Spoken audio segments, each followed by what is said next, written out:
ఉభయ గోదావరి జిల్లాలో అప్పటికి ఎన్నికల హీట్ మొదలైపోయింది. ఉభయ గోదావరి జిల్లాలపై జనసేన పార్టీ ప్రత్యేక దృష్టి సారించింది. జనసేన పార్టీ అధినేత మంగళగిరి కేంద్రంగా జనసేనకు సంబంధించి ఉభయ గోదావరి జిల్లాలో ఎటువంటి వ్యూహాలతో వెళ్ళాలని ఆలోచన చేస్తున్నారు. దీనికి సంబంధించి జనసేన పార్టీ నాయకులు మనతో పాటు ఉన్నారు. ఆయన అడిగి తీసుకున్నారు. సార్, ప్రత్యేకంగా జనసేన పార్టీ ఉభయ గోదావరి జిల్లాపై ప్రత్యేక దృష్టి సారించింది. దీనికోసం అసలు ఈ ప్రణాళిక ఏంటి? ముందుగా హెచ్ఐటి మీడియా వరకు కూడా, టీవీ మీడియా వరకు కూడా ప్రత్యేక ధన్యవాదాలు తెలియజేసుకున్నామండి. చూస్తున్నాం ఇవాళ రాష్ట్రంలో రాజకీయ పరిణామాలు ఏ రకంగా ముందుకెళ్తున్నాయని చెప్పి దాదాపు 3 నెలలు 4 నెలలు ఎలక్షన్స్ వస్తున్నాయి. మరి ఎలక్షన్స్లో కూడా ఇటు జనసేన పార్టీ, తెలుగుదేశం పార్టీ రాష్ట్ర వ్యాప్తంగా కూడా ఈ కలిసి కూటమితో ప్రయాణం చేస్తున్నాం. మేము రాబోయే రోజుల్లో మేము అధికారంలో రావడం ఖాయం. అదేవిధంగా ఏదైతే ఉమ్మడి జిల్లాలు ఉన్నాయో, ఇటు ఈస్ట్ గోదావరి కానీ, పశ్చిమ గోదావరి కానీ జిల్లాలు, 2 జిల్లాలు కూడా మరి జనసేన పార్టీ నుంచి మేము బలంగా ఉన్నాం. అదేవిధంగా ఇవాళ తెలుగుదేశం పార్టీ ఉంది.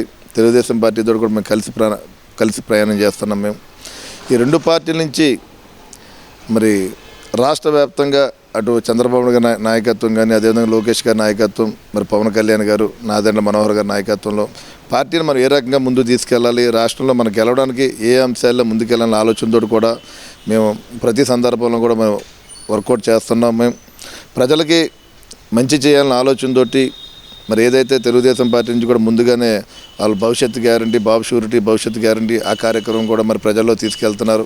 ఒక బాండ్స్ ఇచ్చుకుంటూ మరి ఒక మేనిఫెస్టో కూడా రిలీజ్ చేశారు మరి చంద్రబాబు నాయుడు గారు.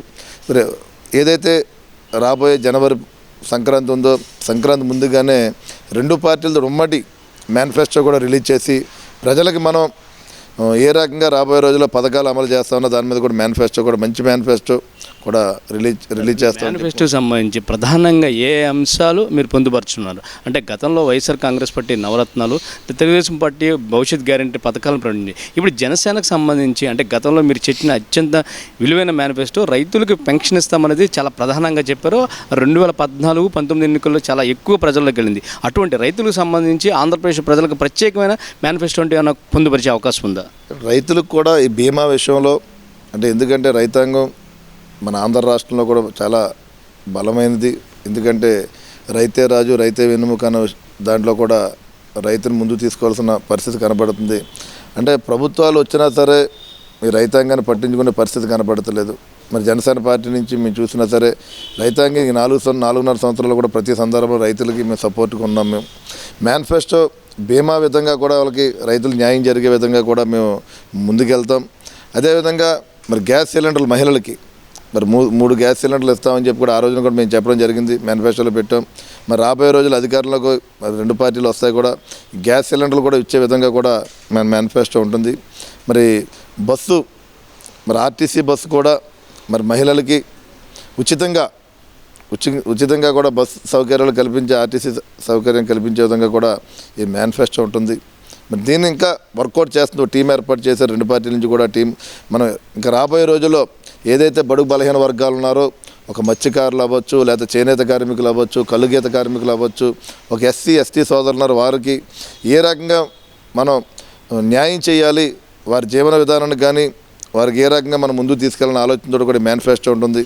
అదేవిధంగా వృత్తిపరంగా ఇప్పుడు నాయి బ్రాహ్మణులు, రజకులు వాళ్ళు కూడా ఉన్నారు. ఆ సామాజిక వర్గాలు కూడా మనం ఏ రకంగా మనం చేయాలని ఆలోచన కూడా వర్కౌట్ చేయడం కూడా జరుగుతుంది. అదే సరే, ఇప్పటివరకు రాష్ట్రంలో ఎక్కడా లేనంత అంటే మత్స్యకారికి సంబంధించి మత్స్యకారుల కుటుంబాల నుంచి వచ్చిన వ్యక్తిగా మీరు మత్స్యకారులు మీ మీద చాలా ఆశలు పెట్టుకున్నారు. రాబోయే రోజుల్లో మీ పార్టీ అధికారంలోకి వస్తుందా? మేనిఫెస్టో రూపకల్పనలో ఇతరత్ర అంశాల్లో మత్స్యకారులకు సంబంధించి అంటే తీర ప్రాంత ప్రజలకు సంబంధించి మీరు ఎటువంటి ఆలోచన చేయబోతున్నారు? అంటే ఒక్క విషయం ఆలోచన చేసుకోవాలండి. వాళ్ళ మత్స్యకారులకి ప్రతి సందర్భంలో కూడా జనసేన పార్టీ ముందులో ఉంది. అంటే అధికారంలో లేకపోయినా సరే అంటే ఎందుకు చెప్తున్నామంటే మేము పవన్ కళ్యాణ్ గారు జనసేన పార్టీ పెట్టిన తర్వాత ఆ రోజుల్లో మరి మొదటగా కూడా ఏదైతే శ్రీకాకుళం జిల్లాలో గంగపుత్రులు ఉన్నారో అటు సముద్రంలోకి వెళ్ళి మరి అక్కడ పూజా కార్యక్రమాలు చేసి మరి ఆ రోజు పార్టీని శ్రీకారం చుట్టూ చేసిన సందర్భం కూడా మనందరం కూడా గుర్తు చేసుకోవాలి. అదేవిధంగా ఈ 19 ఎలక్షన్ జరిగిన తర్వాత 2019 ఎలక్షన్ తర్వాత కూడా మేము ఓటమి చెందిన మరి పవన్ కళ్యాణ్ గారు ప్రత్యేకంగా మత్స్యకారుల కోసం ఒక విభాగాన్ని ఏర్పాటు చేశారు.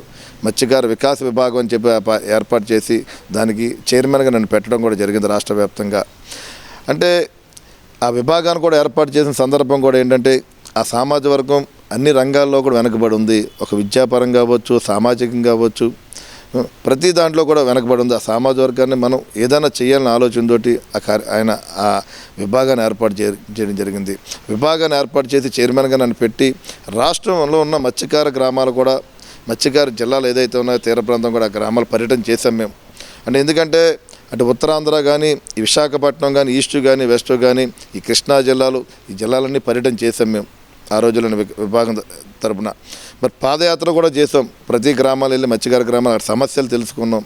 దాని ద్వారానే మరి గతంలో ఏదైతే మత్స్యకార అభ్యున్నత సభ మరి నరసాపురంలో ఆ రోజు సభ ఏర్పాటు చేయడం జరిగింది మేము. మరి ఆ రోజు సభలో కూడా మరి పవన్ కళ్యాణ్ గారు ప్రత్యేకంగా మత్స్యకారుల కోసం ఆ రోజున ఆయన ఆ కార్యక్రమం పెట్టడం కూడా మేము చాలా గొప్పగా మేము భావిస్తున్నాం మేము. అదేవిధంగా రాబోయే రోజుల్లో కూడా మత్స్యకారులకు ఏ రకంగా మనం ముందుకు తీసుకెళ్ళాలి అన్న ఆలోచన మీద కూడా మేము కార్యక్రమాలు చేస్తున్నాం. ఎందుకంటే ఉత్తరాంధ్ర ఉంది, ఉత్తరాంధ్రలో కూడా బాగా వెనకబడి ఉన్నారు అక్కడ మత్స్యకార సోదరులు. అక్కడ ఏంటంటే జీవన విధానం లేక అక్కడ మత్స్య సంపద వాళ్ళు పట్టుకోవడానికి ఉంది, కానీ ఏంటంటే అక్కడ జెట్టి నిర్మాణం లేక అక్కడ ఉన్న మత్స్యకార సోదరులందరూ కూడా ఏదైతే పొరుగు రాష్ట్రాలు ఉన్నాయో, గుజరాత్ కానీ, లేకపోతే ముంబై కానీ, లేకపోతే ఇతరత్ర విదేశాలకి సింగపూర్, దుబాయ్ అక్కడికి వెళ్ళిపోయే పరిస్థితి ఉత్తరాంధ్రలో చూస్తున్నాం.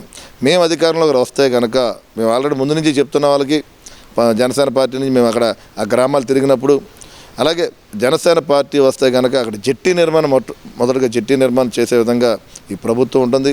అదేవిధంగా ఆ గ్రామాలు ఏదైతే ఉన్నాయో అక్కడ తీర ప్రాంత గ్రామాలు చాలా దురదృష్టకర విషయం ఏంటంటే అక్కడ త్రాగునీరు కూడా, అక్కడ ఏదైతే మత్స్యకార గ్రామాలు, ఆ మత్స్యకార గ్రామాలు కూడా త్రాగునీరు సరిగ్గా లేదు.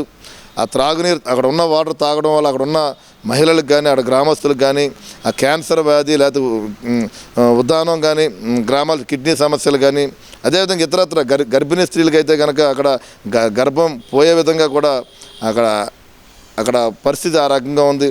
వాటి కోసం ఏదైనా ఒక మోడర్న్ హాస్పిటల్ కానీ, అదేవిధంగా త్రాగునీరు విషయంలో త్రాగునీరు ఇబ్బంది లేకుండా కూడా అక్కడ మేము చేయడం కూడా రాబోయే రోజుల్లో మా ప్రణాళిక ఉంటుందని సందర్భంగా తెలియజేస్తున్నాను నేను. ఇది ప్రస్తుతం అంటే ఉభయ గోదావరి జిల్లాలపై జనసేన పార్టీ ఒక ప్రత్యేకమైన ప్రణాళికలతో వెళుతూ పాటు ఏదైతే అంటే సముద్ర తీర ప్రాంతం రాష్ట్రంలో ఎక్కువగా ఉన్న నేపథ్యంలో మత్స్యకారులపై ఒక ప్రత్యేక ఆలోచనతో ముందుకెళ్తున్నారు. రాష్ట్రంలో జనవరి తర్వాత వచ్చే జనసేన మేనిఫెస్టో ప్రజలందరికీ ఆమోదయోగ్యంగా ఉండే విధంగా నిర్మాణ రూపకల్పన జరుగుతుందని ఇక్కడ నాయకులు చెబుతున్నారు.